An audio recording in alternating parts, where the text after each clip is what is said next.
Ventana Pública, la radio social de México.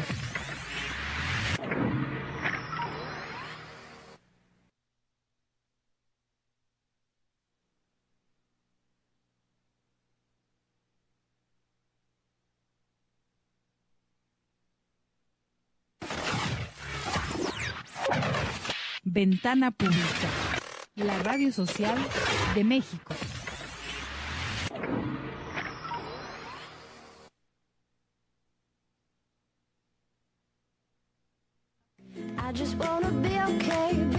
¿Alguna vez has jugado Jenga? Es un juego de habilidad que requiere destreza y estrategia para saber mover las piezas y tornarlas a tu favor. Llegó el momento. Aquí te presentaremos una versión diferente, un Jenga político. Analizaremos los movimientos del escenario de la política en México y el papel que juegan quienes están involucrados en ella.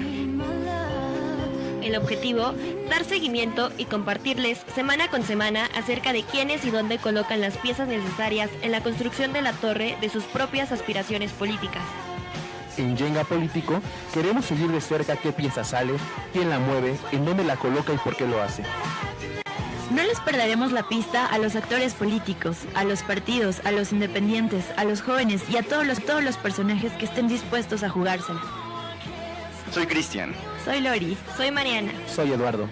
Somos un equipo de jóvenes que seguiremos a las piezas clave. Al igual que el Jenga, analizaremos con destreza, pulso y estrategia. ¿Quieres saber a quién se le cae la torre? Sintonízanos y descúbrelo todos los miércoles de 9 a 10 de la mañana por www.ventanapublica.com.mx y sigue nuestro Facebook Live Jenga Político.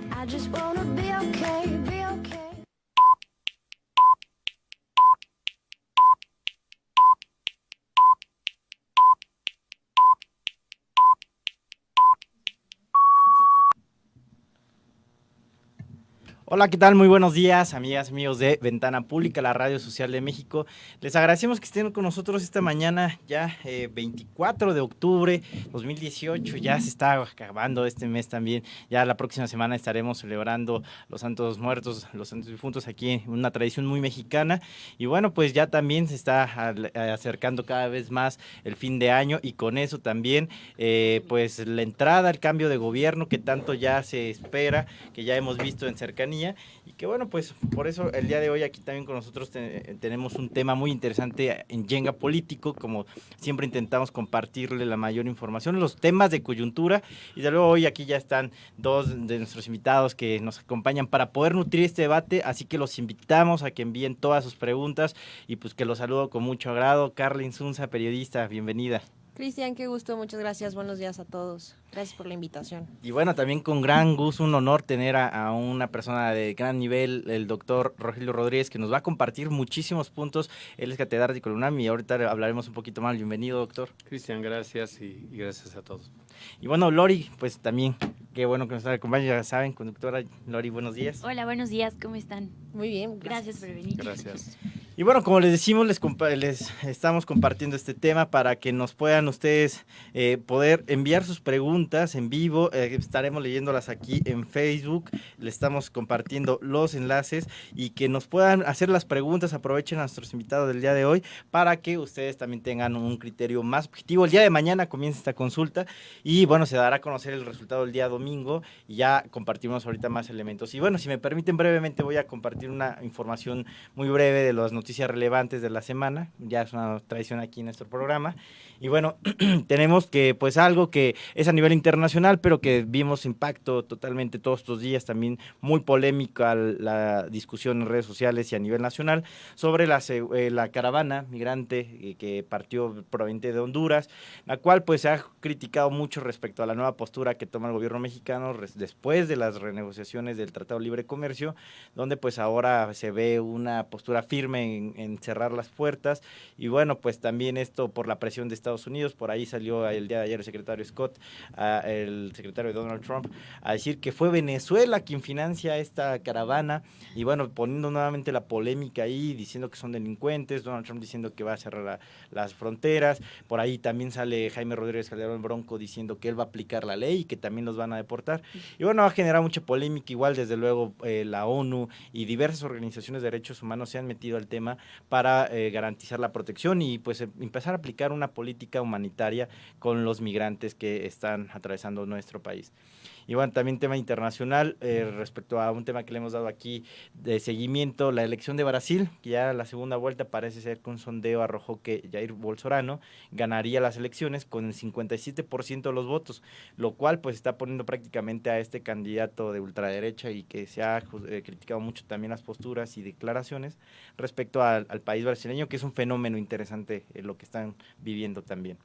Y bueno, pues por otro lado tenemos a nivel nacional, bueno, otra noticia que también se ha compartido bastante acerca de pues un supuesto acercamiento, la cura o una posible esperanza respecto a poder crear anticuerpos para curar el VIH y que bueno, justo estos días va a haber un congreso mundial internacional en España donde se van a adelantar más todos estos avances que ya están experimentando con células madres y que bueno, se dice que estos primeros ya están experimentados en personas que están infectadas y que en 2 años serán los resultados definitivos y que pues bueno, esto genera una esperanza para poder crear una vacuna o una posible cura para este mal que pues ya tiene muchísimos años en el mundo y que ha afectado a miles de millones de personas.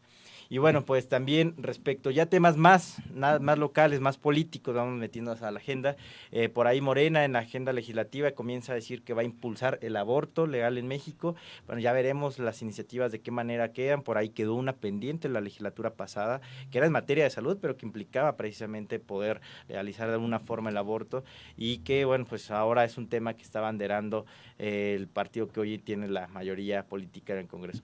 Y bueno, también otro tema, Calderón por ahí salió de nueva cuenta a relucir con declaraciones donde ya dice que anuncia va a crear un nuevo partido político porque señala que los nuevos están carcomidos por la corrupción y protección de intereses y favores, dice el expresidente mexicano. Y bueno, pues esos son los temas en general. Como comentábamos, ya vamos a entrar ahora sí a nuestro debate de lleno para que puedan conocer todos estos elementos que vienen en torno a la consulta que inicia oficialmente el día de mañana, del 25 al 28 de octubre. El día domingo se va a concluir con esta consulta y bueno, pues por eso el día de hoy tenemos aquí a nuestros invitados. Pues, Lori, si me ayudas. Sí. Bueno, queremos presentarles a Carla Insunza, fundadora de la empresa Dati, dedicada al contenido de emprendimiento, conductora de TVC, Barra Fondo y Ven Serio, Mexiquense TV, vicepresidente de AMPERT, Academia Nacional de Periodistas de Radio y TV, y estudio en Finanzas y un diplomado en Business Management en Toronto. Hola, muchas gracias. Pues bienvenida.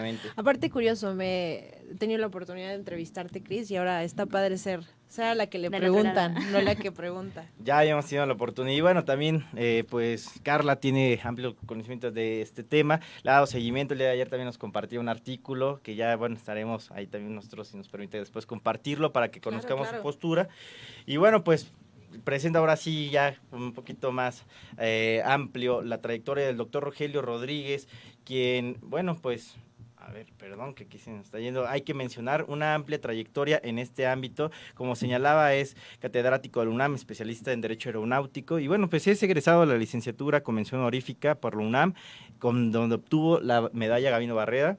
También cuenta con 2 maestrías por la Universidad Panamericana en Derecho Procesal Constitucional y Ciencias Jurídicas y es doctor en Derecho por la misma universidad y también tiene el diploma al mérito Alberto Braniff en reconocimiento a su trayectoria profesional en la aviación. Ha sido miembro de la Asociación Latinoamericana de Derecho Aeronáutico y Espacial ALADA desde 1991, de la Asociación Mexicana de Abogados en Derecho Aéreo y Espacial AC desde 1990 y miembro honorario de AMADAI a partir de 1992.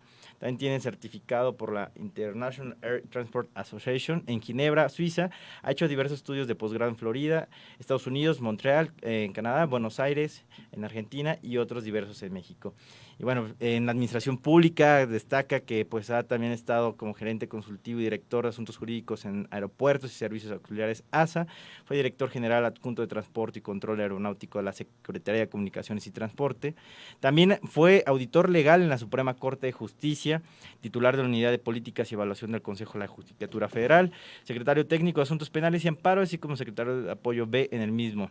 Y también ha sido gerente y abogado senior en el ámbito privado ya de la Compañía Mexicana de Aviación, SADCB, Aerovías Caribe, Aeromexpress, abogado de asuntos fiscales de Ingenieros Civiles Asociados ICA, titular jurídico de Servicios de la Navegación en Conferencia del Espacio Aéreo Mexicano, CENEM, Y también ha sido conferencista y ponente de diversos eventos nacionales e internacionales. También cuenta con algunas publicaciones como el análisis de la eficiencia normativa, la acción de inconstitucionalidad como mecanismo de control de la constitucionalidad de los tratados internacionales, y ha elaborado estudios para la reforma de la Ley de Aviación Civil y su reglamento.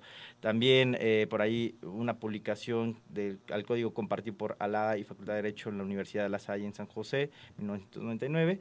Y bueno, pues hoy en día se desarrolla como profesor de tiempo completo C en la Facultad de Derecho de la UNAM, tanto en el programa de licenciatura como maestría, y también imparte las cátedras de epistemología jurídica, derecho aéreo y espacial, juicio de amparo, derecho procesal constitucional, entre otras. Y es titular de la cátedra Introducción al juicio de amparo, en especialidad de amparo en la Universidad Panamericana. Pues bienvenido. Bueno, también es maestro invitado permanente de la Universidad de Santa Fe de Nuevo México en Estados Unidos. Bueno, pues había que decirlo para que puedan conocer su amplia trayectoria, doctor. Pues un gusto que también esté con nosotros. Pues muchas gracias, muy generosa y amplia. El programa ha perdido algún momento. Yo agradezco mucho la amplia presentación. No me queda menos que agradecer, pero focalizarnos en este tema importantísimo, en esta agradable mesa, compartiendo con Carla, compartiendo con ustedes y deseando aportar el mayor número de elementos de información ante una convocatoria que ha hecho, un llamado que ha hecho el presidente electo para ir a una consulta o auscultación, como la he llamado, y que el día de mañana dará inicio entre una u otra posición. Claro, y pues justo retomando ese punto, doctor, me gustaría iniciar con usted preguntándole, bueno, que nos pudiéramos compartir cuál, digamos, ha sido el origen. La consulta puso en el tema de debate público, debate nacional, con Andrés Manuel López Obrador desde campaña o ya como presidente electo, pone el tema debate de la construcción del nuevo aeropuerto en donde se está construyendo una alternancia, una opción alterna que él propone, Santa Lucía, que como hoy quedará la consulta que él también, bueno, se está organizando, pero digamos, a partir de ¿dónde surge esta necesidad? ¿Por qué un nuevo aeropuerto? ¿Por qué hoy estamos hablando de este tema todos los mexicanos? ¿Y realmente hay una necesidad? Bueno, en principio yo quisiera hablar de la consulta. La consulta es un mecanismo que se introduce en la Constitución recientemente, entre los años de 2014 y 2015, y está prevista en el artículo 35 de la Constitución. Esta consulta es una forma de darle oxígeno o aire a la desgastada democracia representativa, en donde se pretende que los políticos escuchen al pueblo en otro mecanismo, pero la debe convocar el Congreso de la Unión, a pedido del presidente constitucional de los Estados Unidos mexicanos. O sea, hoy la tendría que haber convocado el presidente Enrique Peña Nieto. La puede haber convocado el 33% de los diputados o los senadores, o el 2% de los que estamos inscritos en la lista nominal de electores. Aún después de esas circunstancias se tendría que tener una elección federal, porque es absurdo montar un aparato de consulta si no estamos en medio de un proceso electoral. Pasar todavía por la revisión de la Corte, porque son asuntos que si se obtiene el 40% de participación en favor de una postura, lo tornan vinculante, transforman de facto a la Constitución, transforman las decisiones políticas de un país. No estamos en presencia de esa figura, porque esta figura, cuando se pensó, probablemente los alcances eran estrictamente políticos, transformadores. El presidente electo inicialmente dijo, vamos a una consulta. Esta consulta no está dentro del marco de la Constitución. Para decirlo claro, no es constitucional, pero como hemos sostenido un servidor y varios abogados, algunos tratadistas especializados, tampoco es ilegal, porque no hay una disposición que le impida al presidente electo tomar opinión. Es más, es una tradición cada 6 años que se lleven a cabo foros de auscultación. ¿Es inconstitucional también, por ejemplo? Bueno, o sea, la diferencia entre ilegal no va en contra de la ley de alguna manera, pero inconstitucional hay otros abogados que también sostienen que tampoco es inconstitucional. Bueno, es que no puede ser constitucional, porque no se están cumpliendo las exigencias del artículo 35. Claro. Decir entonces que es constitucional, no se puede afirmar eso. Lo que estamos haciendo no es constitucional si queremos ponerlo en esa perspectiva. Entonces algo que no es constitucional es inconstitucional. Cantinfleo, pero No, sí suena, ¿no? Suena como cantinfleo. Adelante, Mira, Carla. a mí lo que me preocupa en este aspecto, la verdad es que creo que no tiene ningún tipo de fundamento el hacer una consulta de este tipo y empoderar así a la ciudadanía a una decisión de algo tan importante. O sea, en primer lugar hay que tomar en cuenta que la consulta no tiene ningún tipo de valía. O sea, la gente diga sí o no, no tiene no va a tener ningún impacto en cuanto a la decisión, en teoría. Son 538 municipios más o menos. Eso es una minoría hacia todos. O sea, tendría que ser realmente algo que generara tan lo menos un porcentaje mayor de la población para poder tener un impacto y conocer realmente si queremos o no queremos el aeropuerto. Entonces, creo que ahorita estamos viviendo a un político que desde antes de ser ya el presidente electo le gusta alborotar, le gusta ir en contra de, ¿no? Yo creo que Trump me recuerda mucho a Trump, ¿no? Él, muchas cosas que Obama había hecho, literal, llegó y las quitó, nada más porque los había hecho Obama, ¿no? Como el Obamacare y muchas cosas. Lo siento con esta rebeldía, ¿no? Como, viene de gobiernos pasados, pues bueno, entonces voy a ir en contra a lo que está establecido, ¿no? Creo que es preocupante porque también el vivir en un sistema de democracia no quiere decir que debamos confundir y que entonces el pueblo seamos los que deciden cosas así. Yo en lo personal considero que sería muy poco lo que yo podría aportar hacia mi criterio o hacia mi conocimiento sobre temas de este tipo, ¿no? No los tengo, entonces no soy una persona que puede aportar algo positivo hacia la toma de decisión de algo tan importante, y creo que a eso nos pasa a muchísimos ciudadanos, ¿no? Y no porque seamos tontos o incultos, simplemente porque son cosas muy complejas de entender y que hay que estudiar y hay que todo. Tú lo sabes mejor que nadie, ¿no? Entonces, creo que no debemos de confundir, y al final de cuentas, si ya tenemos un gobierno, se supone que ese gobierno, a nosotros haberlos escogido democráticamente, tiene que tener al equipo de trabajo necesario y capacitado como para poder ver por su país y tomar las mejores decisiones, pero no dejarlo a consulta pública. O sea, este no es un tema de consulta pública, ¿no? Que además dicen que la encuesta está dedicada solamente a los militantes de Morena. Ese es otro No tema. lo dudo, o sea, que debe estar súper Porque manipulada en las preguntas. Dentro ¿no? del partido es la campaña que se ha estado haciendo. Bueno, es lo que yo...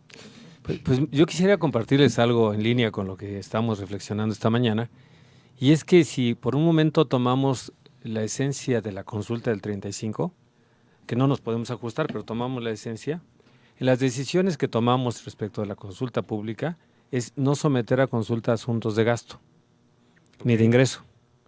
Porque si nosotros decidiéramos someter a asuntos de ingreso, pues entonces sería un país Montessori. Claro. Pagaría impuestos el que quisiera. Sí, Y el gobierno entonces ejecutaría las obras, diferiría el desarrollo, diferiría las tareas esenciales de todo gobierno, de construir hospitales, carreteras, aeropuertos. Entonces, por eso la decisión del artículo 35, exhorto a quienes nos escuchan, lo consulten, está prohibido constitucionalmente someter a consulta asuntos de gasto. Y este asunto se ha pervertido, lo digo con todas sus letras, porque ha colocado una dualidad, que es una tendencia entre los que tienen dinero y los que no tienen dinero en este país. Hay una realidad, somos un país con grandes asimetrías, pero eso no significa que de pronto nosotros marquemos esas asimetrías para generar una disputa social que no existía. Esta consulta parte, a diferencia de otros mecanismos en el mundo, por ejemplo Cataluña, donde hay posiciones previamente puestas, o Montreal. Aquí me parece que quien está convocando crea la controversia. Claro. Controversia que no existía. Y además, como bien decías, Carla, la controversia se genera para que participe quien no está en posibilidad de imponerse de los detalles, Claro. de las opciones.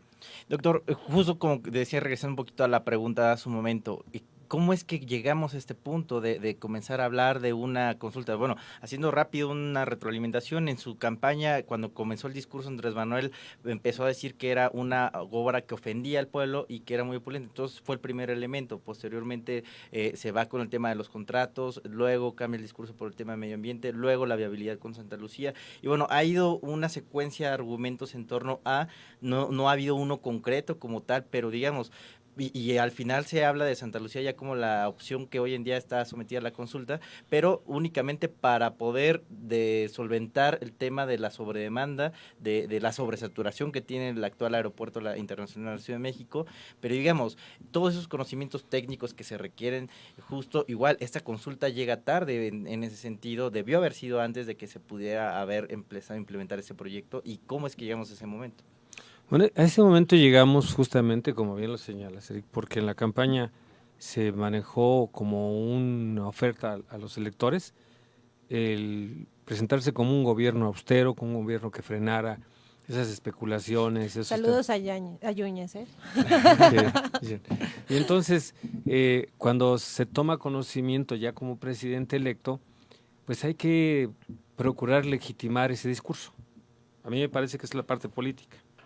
Y por eso es ir a la consulta, que se convirtió en una auscultación, en una encuesta, en las casillas, en algo que hoy, a un día, no estamos completamente seguros de cómo se va a manejar. La encuesta, algunos dicen que no hay los recursos, algunos piensan que la encuesta va a ser en corto, hacia redes, etcétera. Pero las razones técnicas de ir a este debate. Bueno, las razones es, por principio, insisto, que es una obra que está costando mucho y que va a costar mucho dinero. Y que tenemos frente a esta una alternativa de unas pistas en la base aérea militar de Santa Lucía que cuestan menos, de hecho en términos muy claros. Entonces, si ponemos en esa perspectiva, tenemos un concepto ideológico que es Santa Lucía, que puede costar menos, y un proyecto en operación que sabemos lo que cuesta y lo que puede costar, pues calculable de acuerdo a la ley de obra pública. ¿Cómo va a ser ajuste de costos, precios extraordinarios? ¿Qué podemos prever de lo que no está previsto y proyectar con cálculos actuariales lo que cuesta la actual obra? La otra no la conocemos.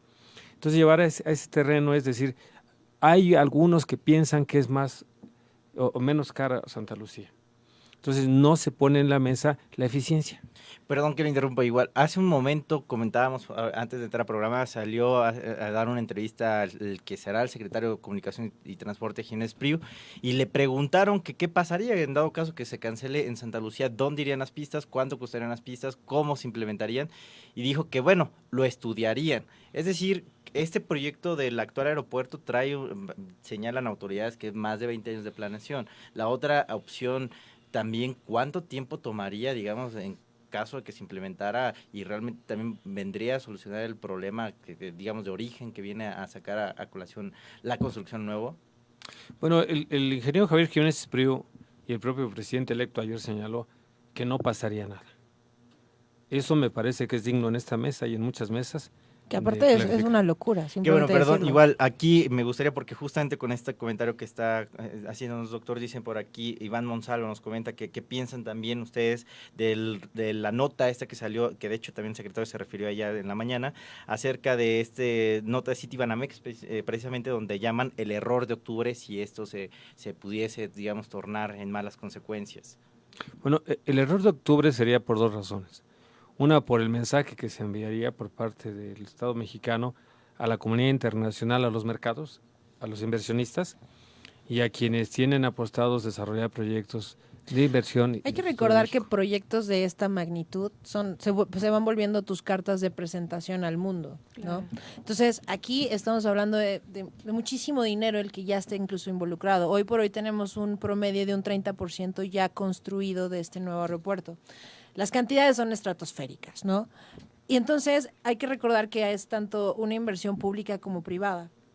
Todas estas licitaciones que se hicieron para la gente que le está entrando, bueno, las grandes compañías que le están entrando, no es así de sencillo y a mí la verdad es que ayer se me hizo absurdo y se me hizo incluso una falta de respeto que el presidente electo se parara y dijera, no pasa nada, vamos a causar certidumbre, lo vamos a negociar, como si fuera tan sencillo, ¿no? No es como, ay, pues toma tus cacahuates y regrésate a tu país, ¿no? O sea, estamos hablando de muchas afectaciones que tendríamos, ¿no? Y a nivel costeable, pues ya lo han dicho y lo han dicho todos, nos saldría todavía más caro querer parar el aeropuerto, el Naim, y querer hacerlo en las pistas como lo están proponiendo, ¿no? Pero en eso me quiero poner justamente en blanco y negro, para informar a quienes escuchan. Por favor.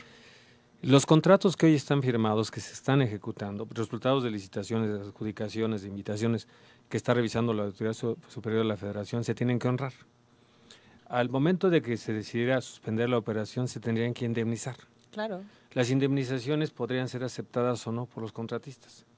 O lo que se ha dicho es enviarlos a Santa Lucía, no puede ser. O sea, porque Santa Lucía no sabemos cuándo iniciaría. Además, el que hoy hace una torre no hace cercados perimetrales. Son especializaciones de obra, no son equivalentes los trabajos. Y es posible que se vayan litigios tanto en tribunales nacionales como en internacionales. ¿Amparos también procederían respecto a la consulta? Sin duda que sí. Bueno, no precede la consulta de los contratistas, porque los contratistas... el riesgo de la posible cancelación. Se convierte en un acto de rescisión del Estado, porque son contratos administrativos. Muy bien. Y respecto a la rescisión se podría combatir con el amparo administrativo, que es una figura excepcional donde no tiene que agotarse la definitividad. Entonces, los jueces tendrán que revisarlo y es posible que se otorguen las suspensiones. Y entonces que se ejecuten los trabajos o se les pague a los contratistas por efectos de un amparo. Entonces, tenemos que pagar las indemnizaciones. Tenemos que prever una contingencia judicial en México o en tribunales extranjeros. Penalizaciones también. Las penalizaciones que tendríamos que pagar en el caso de que aceptaran la terminación anticipada a los contratistas. Y luego, lo que costaría remediar o rescatar la construcción, porque no vamos a dejarla abandonada. Claro, Si hablamos de cocidios, entonces eso sería muy grave, entonces tendríamos que... Porque ya está hecha la construcción. Claro. Ya De está. hecho, cuando tú vuelas, puedes verlo perfectamente desde tu avión y ya se ve la estructura, se ve la forma, se ve El daño todo. ya está hecho. Exacto. Que es otro de los temas, ¿no? Que también están comentando y aprovechamos igual, por aquí nos dice Santiago Rivas que pues el impacto de si se va a hundir, si no se va a hundir, porque está en una parte lacustre, aparte lo del impacto ambiental, que también, eso también lo reconoció hace un momento quien será el ingeniero Jiménez Prú, que dijo que el impacto ambiental ya está. También hay que evaluar si en Santa Lucía habría impacto ambiental respecto, digamos, si Pero ya está uno sería doble. Cris, hay que tomar en cuenta algo. Aquí también parte de... A mí me da mucha risa, señor López Obrador, porque primero es una cosa y si no le sale, pues es otra y es otra, ¿no? Uno de los 20,000 pretextos que ha puesto para el aeropuerto es corrupción, ¿no? Que hay mucho manejo de corrupción y que no se va a hacer la obra de la forma indicada y que se puede hundir y, bueno, lo pone de una forma catastrófica, ¿no? Hay que recordar una cosa, esto por la magnitud del proyecto, no solamente entran las leyes mexicanas, o sea, sistemas de organizaciones mundiales de seguridad vienen y checan que las cosas estén en orden. No sé, tú nos puedes hablar un poco mejor y en terminologías, pero no es un proyecto donde sea tan fácil el que puedas tener esa corrupción o hacer las cosas como a ti te guste. Vamos a hablar sería el segundo aeropuerto más importante del mundo, ¿no? Y aerolíneas de todo el mundo no se van a arriesgar a venir a poner sus aviones en un aeropuerto que se supone que fue hecha pues a la buena de Dios, ¿no? O sea, el construir algo de esta magnitud requiere de muchísima gente y aparte requiere de sistemas y de normas y de leyes que están regidas por el mundo, ¿no? No es solamente lo que se le antojó haber dicho a De la Madrid o como quieras, ¿no? Y bueno, acotar un poco, bueno, para que también nuestro auditorio pueda tener pues fina postura de quienes nos acompañan hoy. Bueno, pues Carla, creo que es evidente el decir que estás a favor de la construcción del nuevo aeropuerto, para que también lo puedan saber, que puedan también ellos, digamos, escucharlos, pero saber con base en qué criterio están escuchando. Doctor, ¿usted qué postura tiene frente a esta consulta, específicamente lo del nuevo aeropuerto?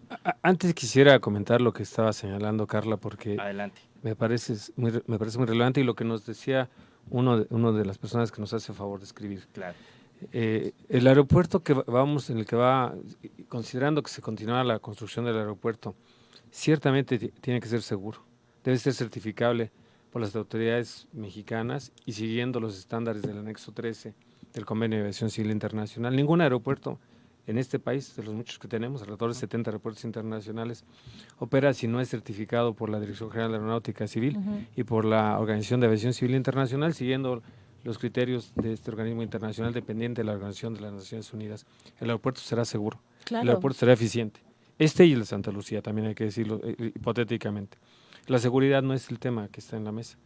La tecnología que se ha utilizado, la ingeniería aplicada. Que lo platicábamos antes de entrar, la tecnología existe y hablamos de aeropuertos como los de Japón, Dubái. En México también existe, ¿no? Sí, sin embargo también hay que señalar una cosa fiel a la honestidad de todo este proceso. Las pistas pueden hundirse. Que también nos están preguntando Las pistas, aquí sobre las pistas pueden hundirse porque los terrenos, pese a todas las obras de relleno que se han realizado, tendrán que llegar al punto donde hagan una compactación.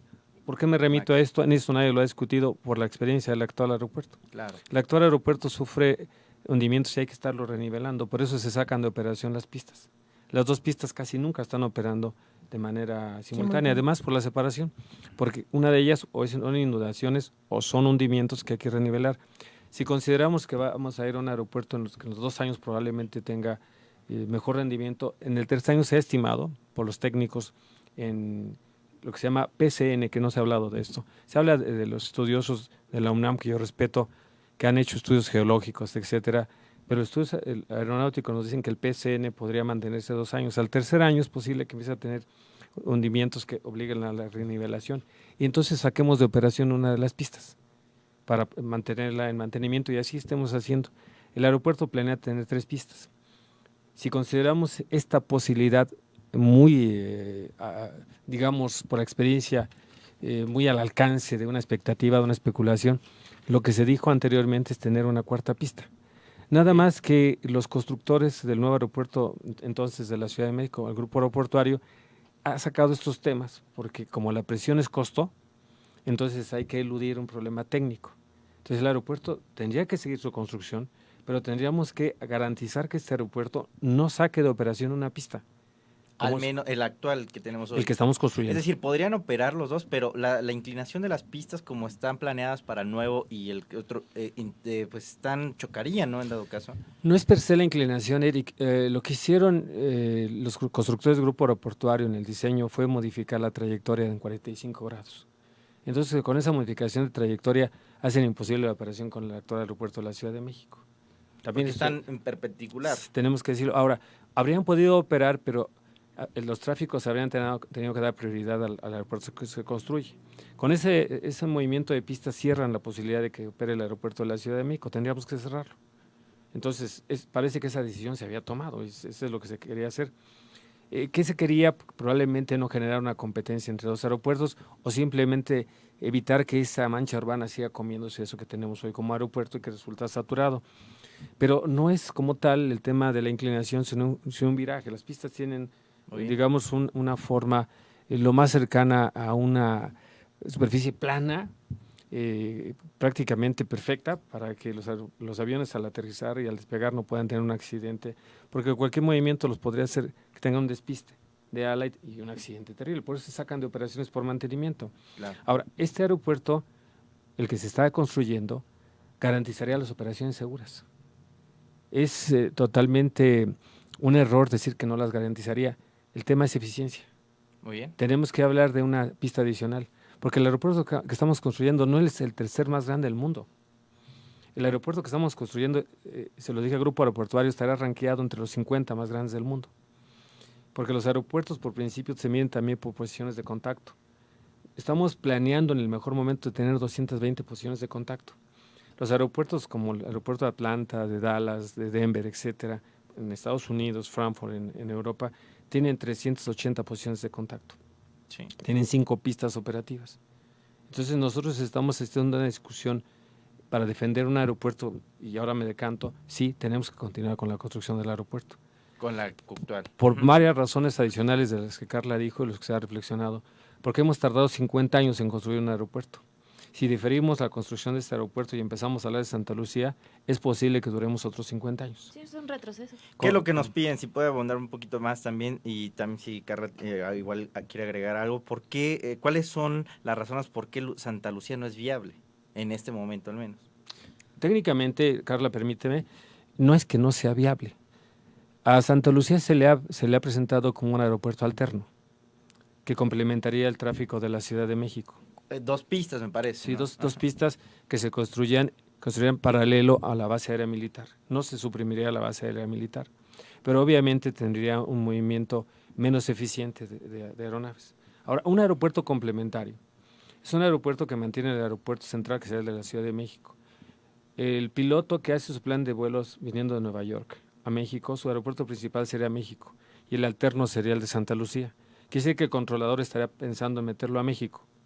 Pero si en México no cabe o hay saturación, lo va a mandar a Santa Lucía o lo puede mandar a Oaxaca o Acapulco. Santa Lucía es innecesario construirlo.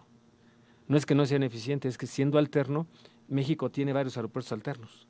Claro. Tiene Puebla, Oaxaca Toluca.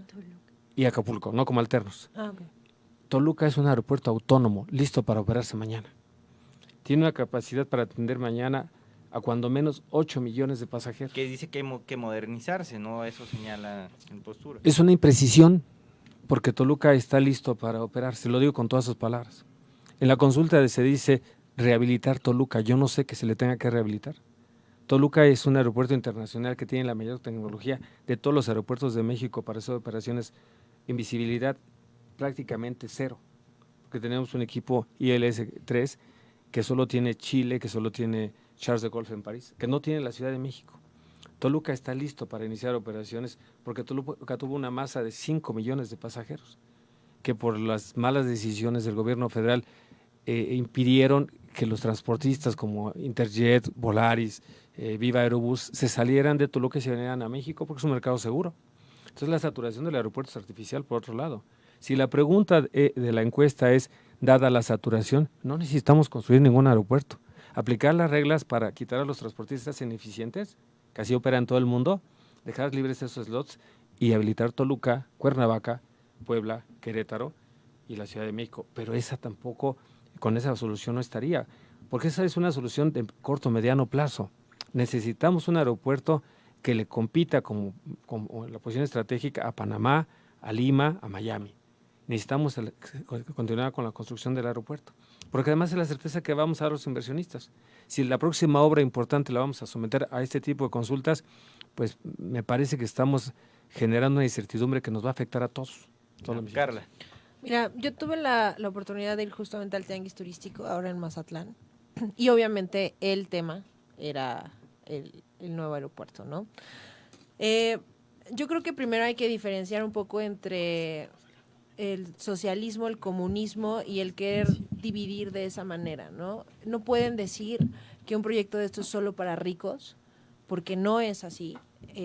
Para empezar, un boleto de avión ya relativamente está al alcance de mucha gente, y también hay que entender que si viene inversión extranjera, que si vienen turistas, ganamos todos, y gana desde el más pobre hasta el más rico, ¿no? Es una cadenita económica que necesitamos y que ya no nos estamos dando abasto, y que si queremos seguir creciendo en otros sectores, necesitamos tener la infraestructura para poder abrir las puertas y que se animen, ¿no? ¿Por qué no es una alternativa a Santa Lucía? Bueno, a mi punto de vista, creo que ya Rogelio dijo como muy clara la parte técnica, ¿no? Que no me atrevo ni siquiera a meterme porque no es mi tema, pero creo que sí comparto su idea de nos vamos a tardar mucho tiempo más en tomar la decisión, ¿no? Al final de cuentas hay que tomar en cuenta que si seguimos con los planes de este nuevo aeropuerto, estará terminado en un par de años, o sea, ni siquiera sea como, o sea, es un plan transaccional y va a seguir retrasando y postergando, ¿no? Entonces, si en unos 6, 7 años ya vamos a tener por completo este nuevo aeropuerto, pues ¿por qué seguir demorando, no? Aparte algo que lleva muchos años atrás de mucho trabajo y de mucho estudio, ¿no? Entonces es como bien decías, ¿no? Regresar y hacer un retroceso en nuestra infraestructura y en nuestras oportunidades de inversión. Y justamente es lo que decías, ¿no? ¿Cómo es posible que con esa cara, o sea, qué cara le vamos a dar al extranjero o a los inversionistas en la nueva administración? Pero eso sí, están promoviendo el Tren Maya, que ya es un hecho que lo quieren hacer, y ni siquiera están haciendo una consulta para ver si las comunidades mayas están de acuerdo o no.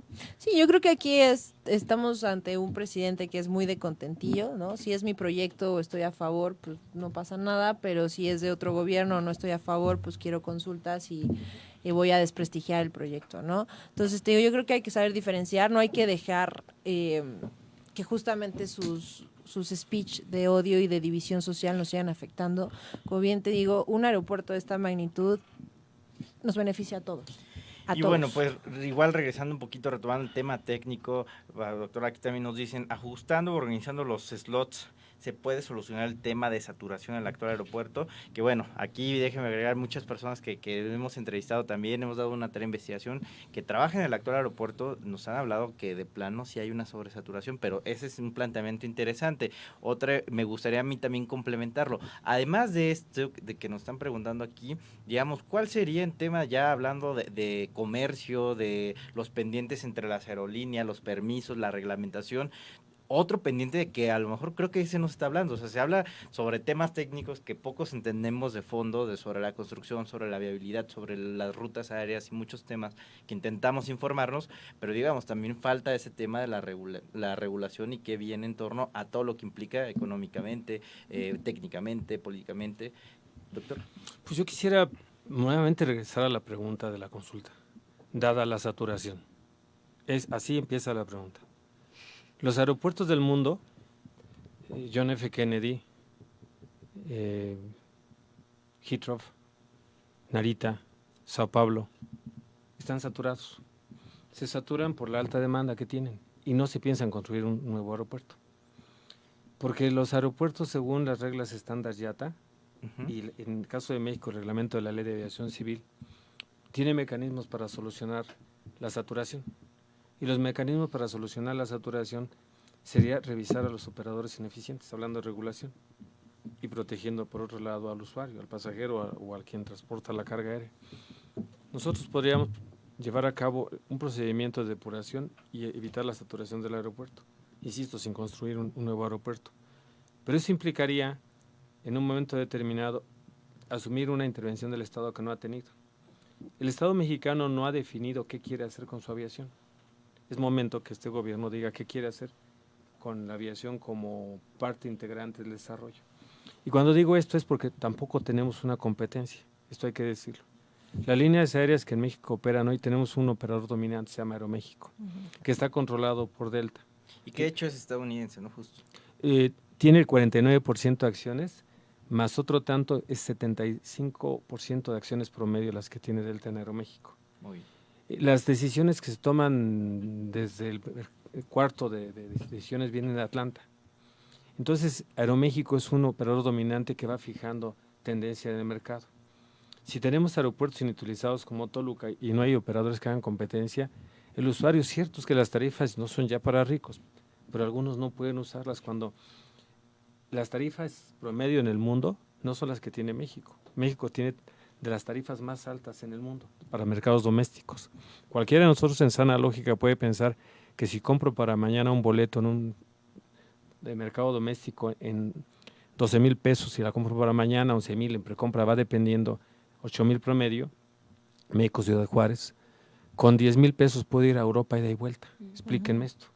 Es que no hay competencia. Aquí no tengo competencia, mientras que para ir a Europa, a Estados Unidos tengo mucha competencia. El problema entonces es que el Estado también promueva la competencia y una forma de promover la competencia es con el nuevo aeropuerto generar condiciones para que los operadores eficientes tengan incentivos positivos para tener las mejores posiciones, porque yo no me estoy imaginando que tuviéramos un nuevo aeropuerto con colas, así llaman en la industria de la aviación, con colas pintadas de cualquier línea aérea. Queremos que se garantice que habrán cuando menos 20 operadores nacionales de buen nivel, que es a lo que esperaríamos los mexicanos, porque hoy tenemos ciertamente varios concesionarios, pero el presidente de la Canaero dijo algo desolador. Tenemos 340 aeronaves para la aviación comercial. Y eso significa que no tenemos una oferta, es una contradicción. A ver, explícame algo, Rogel. ¿Por qué Volaris, Magni Charter, Interjet, Aeromar, Viva Aerobús? O sea, ¿por qué, en qué punto no pueden hacerle competencia? Dada su capacidad de infraestructura. Tal cual. La inversión que tienen es menor. Los mercados a los que ellos pueden acceder tienen lo que se llama, por ejemplo, competencia por subsidios cruzados. Entonces tienen que someterse a la tarifa del dominante. Magni Charters, por ejemplo, tiene mercados, nichos de mercados en turísticos o Aeromar tiene aviación ejecutiva, que más o menos son sus nichos de mercados con el tipo de aeronaves que tiene, y no pueden competirle a Aeroméxico, entre otras razones, porque la inversión que tienen es mucho menor y la exposición de riesgo negocio no les permite tener una expectativa de utilidad. Mientras que Aeroméxico, dominante a la salida de Mexicana de Aviación, dominante tiene el principal mercado. ¿Qué podría pasar en algún mercado donde podrían competir?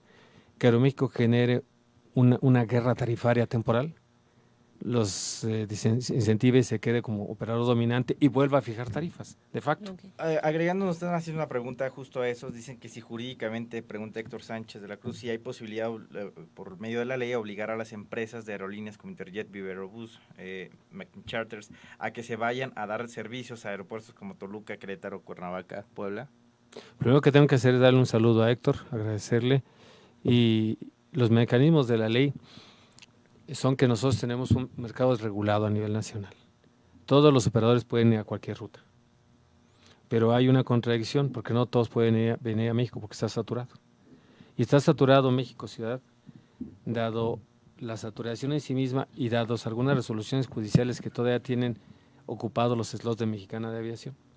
Cierto es que se están superando el número de operaciones, pero en ciertas franjas de horarios, no en todos no las 24 horas. Muy bien. Hay espacios que no están saturados. Ahora, eso no significa que nos crucemos de brazos y digamos que ya, que está resuelto. Porque una cosa es que tengamos cierta posibilidad de resolver la saturación y otra cosa es que no nos preocupe un dato que voy a compartir con todos ustedes y que ustedes lo habrán escuchado. La aviación comercial participa en el movimiento de personas en este país y carga solo en un 4% y estoy siendo benévolo, 3.7% dicen algunos. Significa que de las personas que nos desplazamos en el territorio de la República Mexicana y a nivel internacional, solo 4 de 100 personas lo hacen por la vía aérea.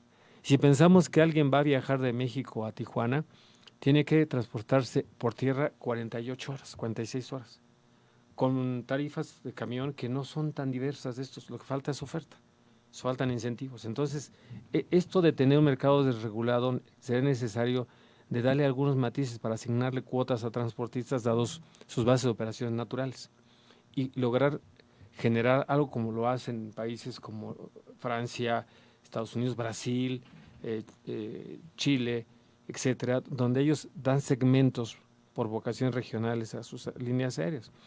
Entonces tendríamos que asignarle, por ejemplo, cuotas a su base de operaciones de 25% y después dejar los mercados saturados para que participen, pero sin desatender sus hubs, lo que llaman sus hubs. Claro. Hoy hablamos de un hub, le apostamos a un solo hub, Ciudad de México.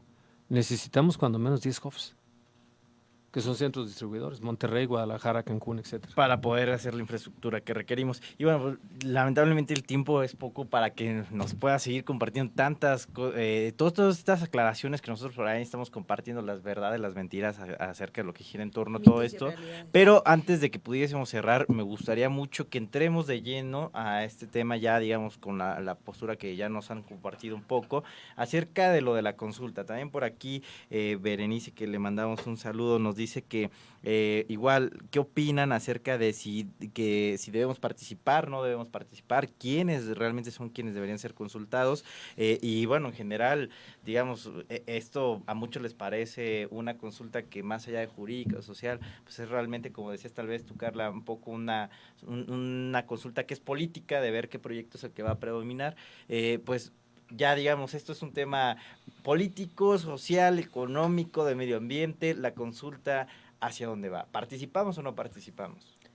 Bueno, a mi punto de vista, no se debería de participar en este tipo de consultas, porque, como lo dije desde un principio, zapatero a tus zapatos. Pues, ¿para qué vamos a hablar de algo que no sabemos y que no nos corresponde? No hay que confundir la democracia, el que vivamos en un país de democracia no quiere decir que el pueblo tiene que decidir todas estas consultas, ¿no? O proyectos que el país va a tener.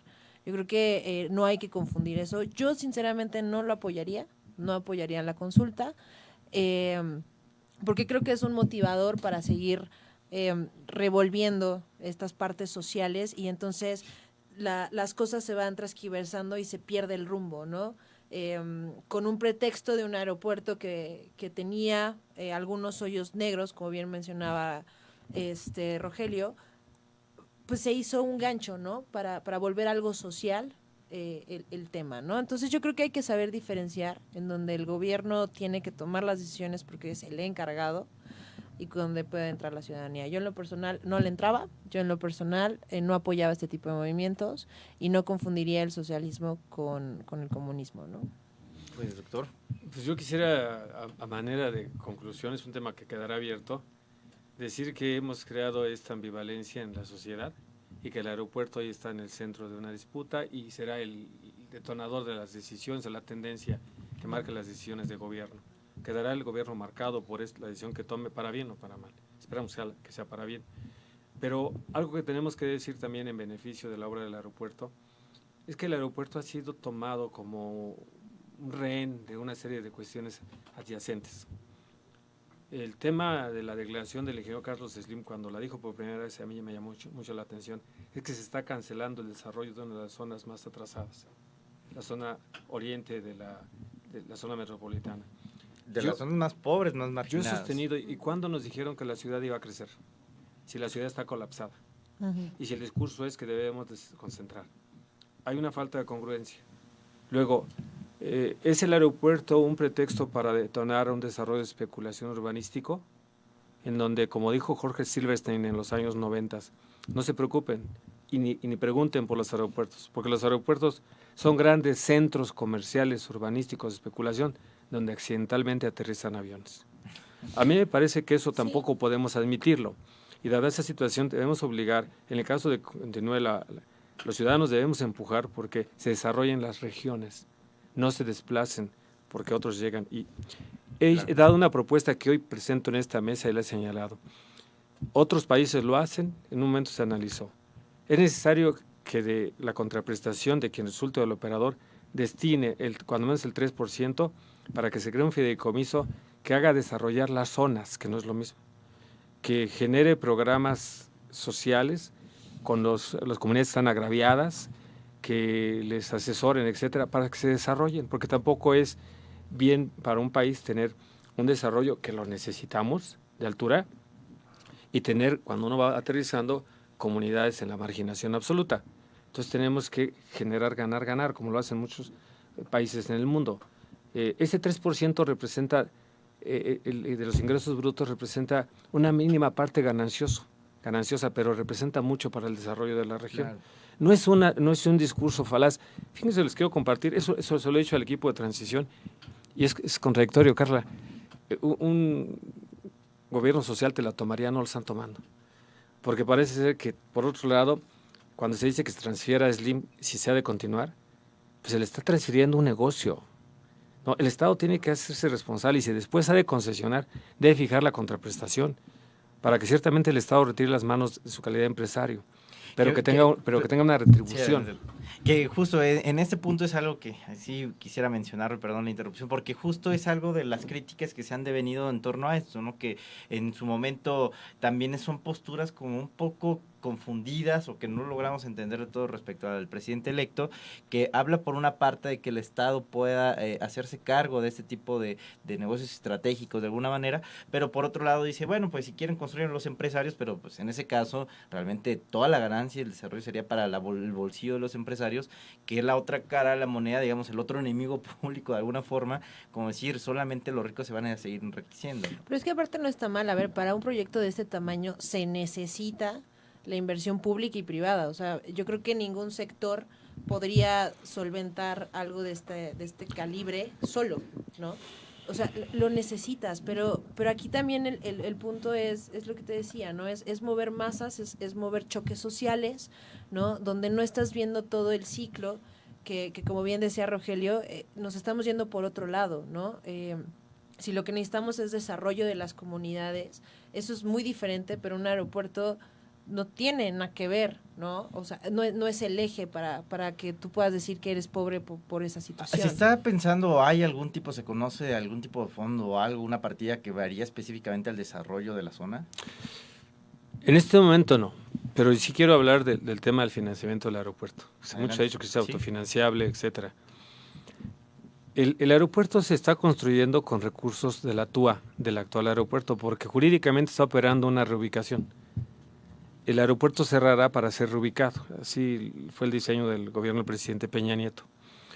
Y los recursos con los que se ha llevado a la obra pública son directamente de la TUA o financiamientos apalancados o garantizados con la TUA. La TUA es un ingreso seguro cautivo. Los negocios más grandes de este país son los negocios aeroportuarios del sureste.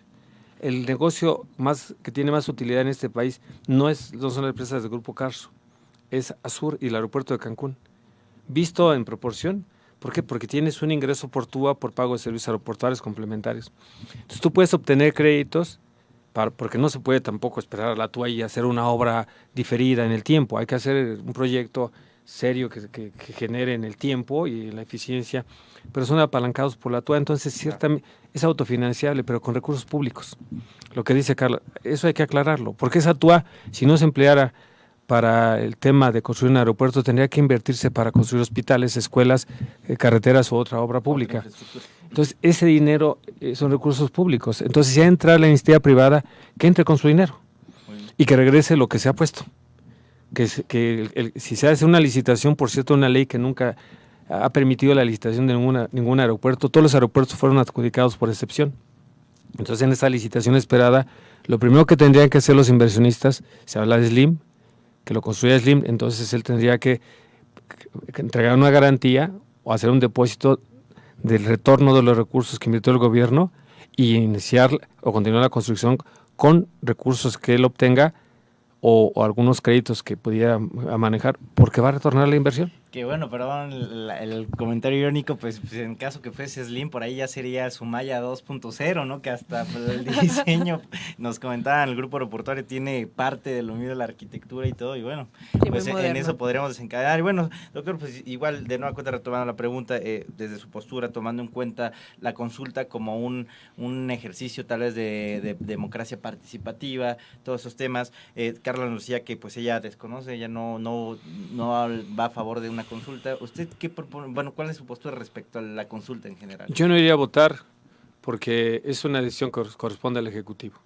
Claro. No puede transferirnos a los ciudadanos, lo digo en todas sus palabras, a la población, una decisión que corresponde en todo momento al Ejecutivo, que es el responsable del ejercicio del gasto para la obra pública. Y soy congruente además con don Javier Jiménez Pru, que dijo que no iría a votar. Él declaró que no iría a votar. Y yo no iría a votar porque, insisto, aunque tengo algunos elementos, no todos, para poder decantarme en una y otra, Santa Lucía no es una opción. Estamos poniendo en contraposición dos posturas absolutamente asimétricas. Santa Lucía es una expectativa y esta es una construcción. Claro. Entonces, eso nos resta seriedad. Sí, es una realidad, o sea, es una utopía. Una idea contra un proyecto. Sí, mira, yo no le diría al presidente electo que, pues, quite un poco, o sea, visualice y tenga una visión mucho más clara, ¿no? Y que sus conflictos de ideales o su forma no la malinterprete y mueva a la ciudadanía en este aspecto, porque en vez de volverse una oportunidad de inversión y de crecimiento a México, este proyecto pues está volviendo un proyecto de incertidumbre y de muchos puntos opuestos y de choque, ¿no? Y digo, y ahora sí él ya va a volar, pues como cualquier ciudadano, pues hasta le conviene, ¿no? Claro. Porque pues, si llegue más rápido, pues va a llegar tarde a todas sus citas. Y bueno, pues ya con esto estamos cerrando, pues no sé si quieran muy brevemente agregar un comentario adicional, un mensaje a nuestro auditorio. Les agradecemos de antemano todos sus comentarios, el gran conocimiento técnico que nos ha podido venir a compartir, doctor. Igual Carla, la opinión, la postura respecto a este tema, y pues un comentario adicional que quieran dar o compartir también sus redes para que puedan saber dónde pueden encontrarlos y que pues sigan también, seguro hay conferencias por ahí que he visto también del doctor, igual tu artículo, Carla, que estás compartiendo, para que los puedan seguir y conocer sobre este tema, doctor. Pues yo únicamente diría que hay cuestiones que tenemos que pensarlas nuevamente. Voy a hablar del avión. No me convocaron, pero voy a hablar del avión. El avión que se compró, ciertamente se compró por el doble del precio en su momento. ¿El que no tiene ni Obama? El que no tiene ni Obama. Okay. Eso tendría que revisarse. Y tendría alguien que responder de esa situación, que no es el gobierno ni del presidente que está saliendo, ni del presidente que entrará. Muy bien. Pero hicimos una altísima inversión los mexicanos, y ahora venderlo es perder, y hacer volar al presidente en una logística, en sus giras, es perder. Entonces yo sé que es un tema de imagen, un país pobre donde no puede utilizarse un avión aparentemente para ricos, no es de eficiencia. Voy a dar un dato. El presidente hace movimientos que traen seguridad nacional. El avión que tenía una autonomía de 4 a 5 horas. Para llegar a sus conferencias internacionales, etcétera, duraba a veces hasta 25 horas. Este avión le permitiría llegar non-stop. Pero vamos a venderlo y vamos a regresar o a vuelos comerciales o a usar los aviones anteriores que tenía la Presidencia de la República. Este tipo de decisiones que son de imagen, de mensajes, no necesariamente son las mejores decisiones para el gasto del país. Nos va a costar más caro. Después de haber comprado en el doble un avión, que eso debería investigarse, ahora venderlo en la mitad de su precio comercial y después ejercer un gasto en el tiempo, tanto de traslado como de logística, mucho mayor para el presidente. Y este tipo de cosas, es cierto que un gobierno popular puede ponerlas en la mesa durante la campaña, pero en el ejercicio de gobierno no pueden ser así.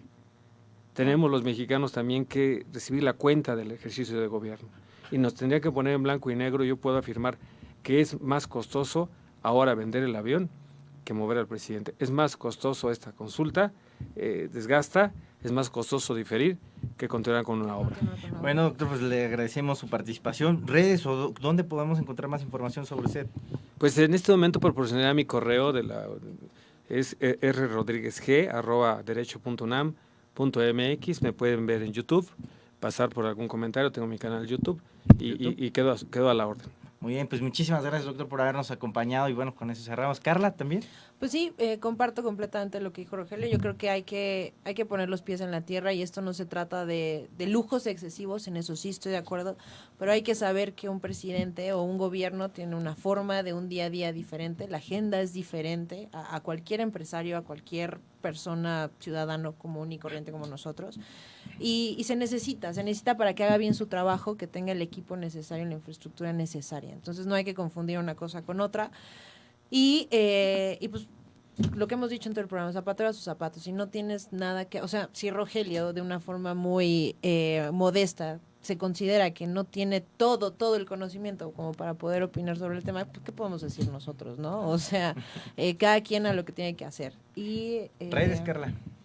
K Insunza 2, ahí me pueden encontrar, ¿no? Muy bien. Y ahí seguimos platicando ese tema muy interesante. Vamos a seguir planteándolo. Lori, pues un comentario adicional. Bueno, pues a partir de todo esto, los que gusten participar en la encuesta del 25 al 28 de octubre, es libre para todos los que quieran. Yo creo que esto es un ejercicio libre para todos los ciudadanos. Yo quiero abusar de ustedes, del tiempo, y dejar un tema en la mesa. Si la temática es entrar a la democracia participativa, entonces hagamos las modificaciones a la ley y a la Constitución, para que cuando volvamos a participar sepamos cuáles son las reglas del juego. Hasta la lucha libre y reglas. Claro. Y creo que estamos yendo a una consulta sin reglas. Y bueno, pues con eso terminamos el programa del día de hoy. Yo les agradezco mucho por aquí. Igual quiero aprovechar rápidamente para saludar a varias de las personas que nos comentaron. Roberto Plasencia, Miriam Cruz, desde luego nuestra directora. Agradecer también a Irving, que está aquí en la producción. Héctor Sánchez, como nos había mandado saludos. Ana María Andrade, desde Catepec, también nos manda por ahí saludos. De forma especial a Emilia también, que le prometí saludos también por aquí. Y bueno, Roberto Plasencia, personas que están aquí muy al pendiente de esto, ya ustedes podrán ver algunos comentarios. Y que bueno, pues de aquí siempre cerramos, y es tradición en nuestro programa. Aquí enfrente tenemos un Yenga que ilustra, que es el que nos da la imagen, y que justo hoy, nunca nos había pasado, se nos cayó antes de empezar. Lo que intentamos hacer, la tradición es hacer una analogía respecto al tema que pudimos platicar y que pues tenga una relación con esta figura que tenemos aquí enfrente. Y pues narrando esa historia que se nos cayó antes de empezar, pues yo de alguna manera pienso que esta consulta que propone el presidente electo Andrés Manuel López Obrador, de alguna forma muy personal, pienso que es uno de sus primeros errores de gobierno, porque de alguna forma queda mal con quien sea que pierda, que no la gente, si cancela el nuevo aeropuerto, vendrán las críticas que se hicieron contra él en toda la campaña respecto a que a lo mejor podría ser un peligro a la economía, la estabilidad, los proyectos. Tal vez si da continuidad al nuevo aeropuerto y deja la opción de Santa Lucía, se echará encima a la gente de militancia morena, a los ejidatarios, a la gente que lo ha apoyado. Entonces tal vez, y también nosotros debemos ser muy, muy conscientes, muy inteligentes. En lo personal también también apoyo mucho que se pueda desenvolver nuestra democracia, una democracia participativa, pero coincido, doctor, en que se haga con las vías adecuadas, con las vías legislativas, para que esto se pueda hacer de forma institucional y que, bueno, pues así como tenemos esta torre, no nos vaya a pasar lo que hoy y no se nos vaya a caer un gobierno antes de que empiece y no se nos vaya a caer una institucionalidad o un proyecto que podría generar mucho antes de que empiece. Pues incluso todo, ¿no? Podrías representar a México como el Jenga, ¿no? Tiene sus detalles, no está perfectamente bien hecha, hay cosas que corregir, pero un mal movimiento de una pieza, se te cae la torre entera, Claro, ¿no? sí. Entonces, que nuestro presidente sea un poquito más abierto. Nosotros decidimos y ahí está. Podemos seguir eligiendo y qué bueno que podamos informarnos, seguir en ese debate. Aquí les traemos la información y ustedes pues se forman ese criterio objetivo. Y bueno, pues les invitamos a que nos sigan en redes. Ya tenemos Twitter, @Yenga Político. Igual en Instagram, síganos Noticias Yenga. En Facebook, denle like a la página Yenga Político. Entren a la página www.ventanapublica.com.mx. Igual en redes, síganme Cristian Mariscal. Y los queremos invitar, ya cerramos, estamos ya lanzando la estrategia que les habíamos platicado. Estamos haciendo una colecta para ayudar a recolectar PET, algunas lonas de campaña, estas viejas que quedaron, para poder hacer algunos casas para perros para el invierno, y entonces los invitamos a que participen. Ya les estaremos dando más detalles, pero escríbanos también quienes se interesen para que puedan formar parte de esta iniciativa, que es totalmente pues de labor social y de pues con amor a los animales y el medio ambiente. Soy Cristian Mariscal y bueno, aquí estaremos la siguiente semana, miércoles de 9 a 10, y que tengan muy buen cierre de semana y bueno, ya estaremos compartiendo los resultados de esta consulta. Hasta pronto. ¿Cómo puedes ayudar para lo de los perritos? Pues vamos a, mira, ahorita tenemos varios temas, mientras tanto nada más, ahorita que... Ventana Pública.